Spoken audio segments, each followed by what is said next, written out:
আজকে আমরা পুনরাবৃত্তিক সূচক নিয়ে আলোচনা করব। প্রথমে সংজ্ঞা আলোচনা করব, উদাহরণ দেখব, তারপর এর মাধ্যমে কি কি অঙ্ক করা যায় সেটা আমরা দেখব। প্রথমে সংজ্ঞাটা শুরু করা যাক। সংজ্ঞাটা হলো, যদি একটি পদে কোনো সূচক একবার ঊর্ধ্বসূচক ও একবার নিম্নসূচক হিসেবে মোট দুইবার আবর্তিত হয়, তবে সেই সূচকটিকে পুনরাবৃত্তিক সূচক বা ইংরেজিতে ডামি ইন্ডেক্স বলা হয়। এটা হলো সংজ্ঞা। এবার আমরা দেখি, উদাহরণস্বরূপ এ আই এক্স আই পদে আই একটি পুনরাবৃত্তিক সূচক। এই যে এই অংশটা হচ্ছে কি নিম্ন সূচক, আর একে বলা হবে ঊর্ধ্ব সূচক। এটা দেখো দুইবার আছে, তার মানে আইকে বলবো আমরা পুনরাবৃত্তিক সূচক।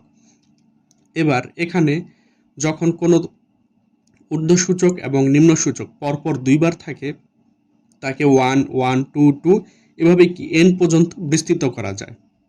এর পরেরটা আরেকটা হলো এ জে আর জে, তার মানে কি এখানে জেও কি একটা পুনরাবৃত্তিক সূচক। একেও ইচ্ছা করলে ওই যে 1 1 2 2 এভাবে কি এন পর্যন্ত বিস্তৃত করা যায়।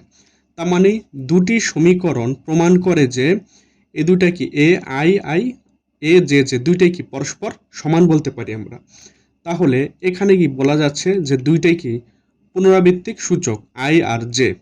এবার অনুরূপভাবে যদি আরেকটা নিই আমরা, এ নিম্ন সূচকে আর এস এক্স এস পদে কি এস একটি পুনরাবৃত্তিক সূচক, কারণ কি এস নিম্ন পদে একবার, ঊর্ধ্ব পদে কি একবার আছে, কারণ এস হচ্ছে পুনরাবৃত্তিক সূচক।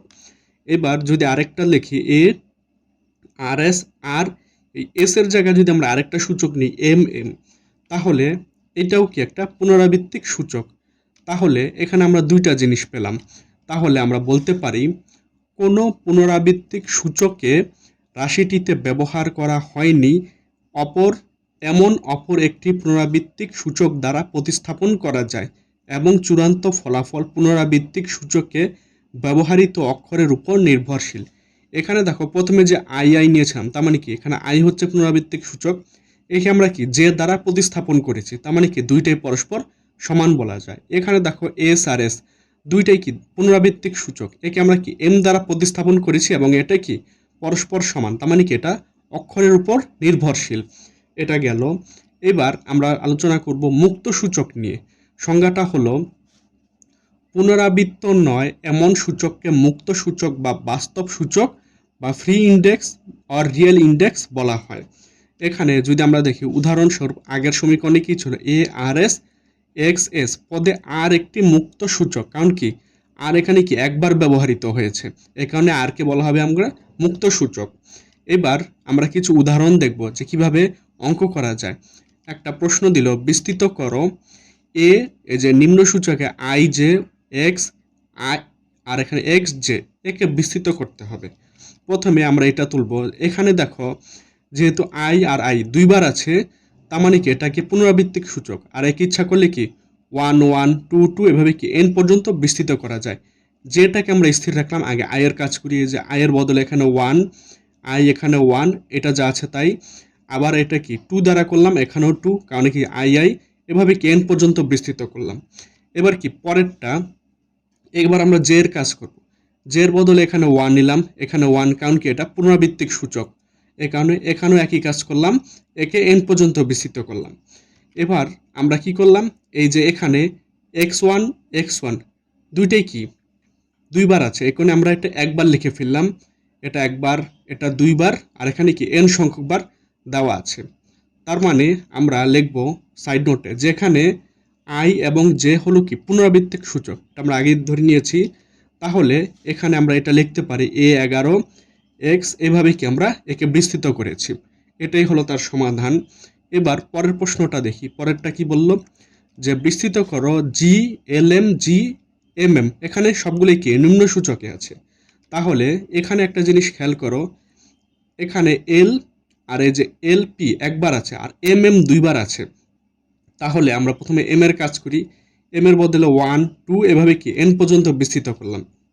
সাইড নোটে লিখব, যেখানে এল এবং পি হলো মুক্ত সূচক, কারণ কি একবার আছে, এবং এম হলো পুনরাবৃত্তিক সূচক, কারণ মানে কি এটা দুইবার আছে।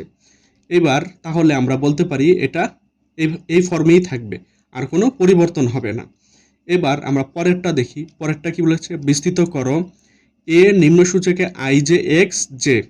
এখানে একটা জিনিস খেয়াল করো, এখানে কি যে দুইবার আছে, তার মানে কি এটা হচ্ছে পুনরাবৃত্তিক সূচক, তার মানে এ জে এর বদলে 1 উপরে 1 2 2 এভাবে কি এন পর্যন্ত বিস্তৃত করা হলো।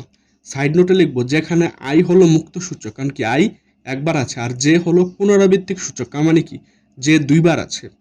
এবার তাহলে এইটাই হলো তার কি সমাধান, এটা আমরা করে ফেললাম। এবার পরের প্রশ্নটা বলেছে বিস্তৃত করো d d x i root over g a i, এটা দেওয়া আছে। তাহলে এখানে একটা জিনিস, এখানে আই আর আই কি দুইবার আছে আই, তার মানে কি 1 2 এভাবে কি এন পর্যন্ত বিস্তৃত করা যায়। সাইড নোটে লিখবো যেখানে আই হলো পুনরাবৃত্তিক সূচক, এটা করে ফেললাম আমরা। তাহলে এখানে কি এটাই হবে তার সমাধান, এটা আমরা করে ফেললাম। এবার পরের প্রশ্নটা লেখা হবে a i k b i, এখানে এটাকে যদি আমরা বিস্তৃত করি, খেয়াল করো এখানে যে আই আই দুইবার আছে, তার মানে কি 1 2 এভাবে কি এন পর্যন্ত বিস্তৃত করলাম। সাইড নোট লিখবো যেখানে কে হলো মুক্ত সূচক এবং আই হলো পুনরাবৃত্তিক সূচক, কারণ কি আই দুইবার আছে আর কে একবার আছে এখানে, তার মানে আমরা এটা এভাবে তুলে ফেললাম এবং এটাই হলো কি তার সমাধান। তার মানে আজকের প্রশ্নে আমরা কি করলাম, পুনরাবৃত্তিক সূচক এবং মুক্ত সূচক দেখলাম এবং এর মাধ্যমে কি কি অঙ্ক করা যায় সেটাও আমরা দেখলাম।